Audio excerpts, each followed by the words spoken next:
Hi, I'm Dan Palomino with Keller Williams Realty Maui, Big Island, and the Hawaii team. Well, today I'm starting a new feature here on the YouTube channel called The Old Mailbag.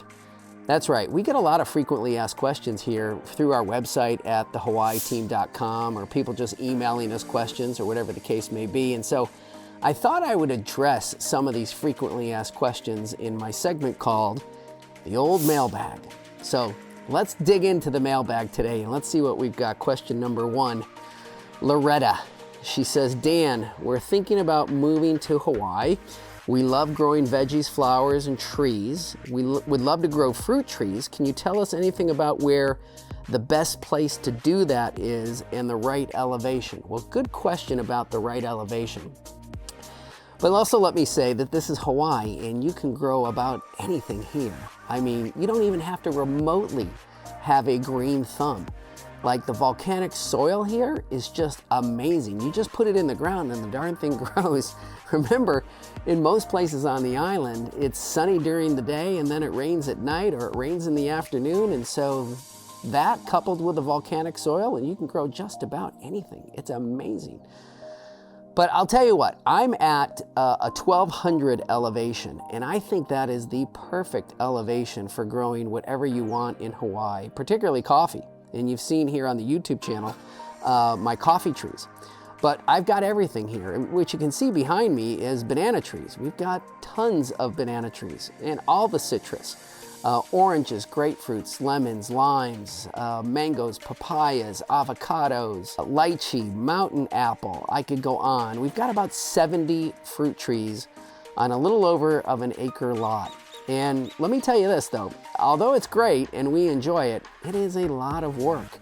So be prepared, right? There's fertilizing, you still have to do fertilizing. There's weeding, there's pruning, and there's picking.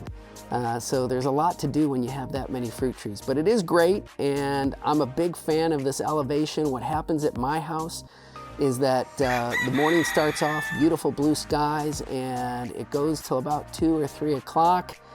Then the clouds roll in and we probably get an afternoon shower, and then about 5 o'clock the clouds disappear and the sun comes back out, and usually it's a beautiful sunset.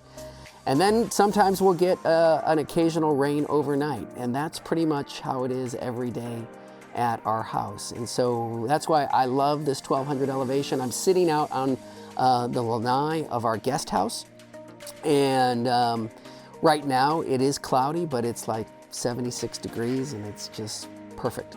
All right, hope that helps. Next question, Dan, buy a car on the island or buy one on the mainland and ship it? Well, this is an easy one.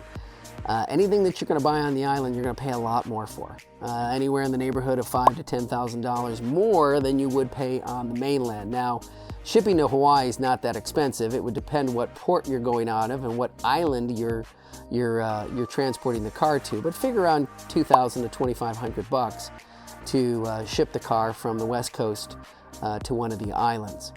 So definitely you do the math. I mean, I was gonna buy a brand new Ram pickup truck and they wanted $10,000 more here than I could purchase it for on the mainland, and it was only $2,500 to ship it, so I did the math and it was easy to figure out that it was easier to buy a car on the mainland. And we can help you with that if you know who to ship with and who's good and who's not and all that good stuff. So contact us here at the Hawaii team. All right, question number 3. Seems like a no-brainer to add solar system to your house in Hawaii. Yeah, I mean, electricity bills are high here. There's no two ways about it. A lot like California, you really pay through the nose for electricity. But to help mitigate that, a lot of people do what they call photovoltaic or solar. And it works great. There's some caveats, which is, you know, are you going to be off-grid or are you still going to be connected to the power company, and are they going to buy back some of the power? Are you going to have batteries or not have batteries? Today, the power companies require you to have batteries, and they still buy back a portion of your solar, even if you have batteries.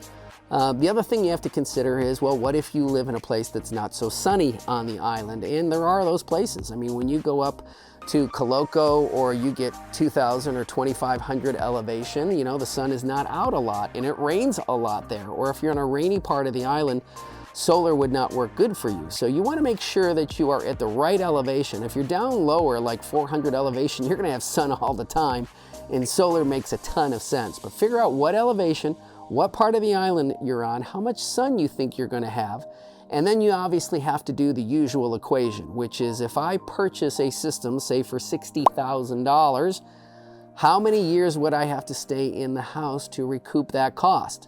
I mean, if you're saving $500 a month, you know that you're saving $6,000 a year. And at $60,000, you'd have to stay in that house 10 years to recoup that money. Now remember, there are tax incentives. So in our case, we put a system on our house that was $60,000, but there were $30,000 in tax breaks. So in the end, the system only cost me $30,000. And at $500 a month, I could recoup this investment in 5 years. And it's safe to say that we'll be here longer than 5 years. So for us, it worked.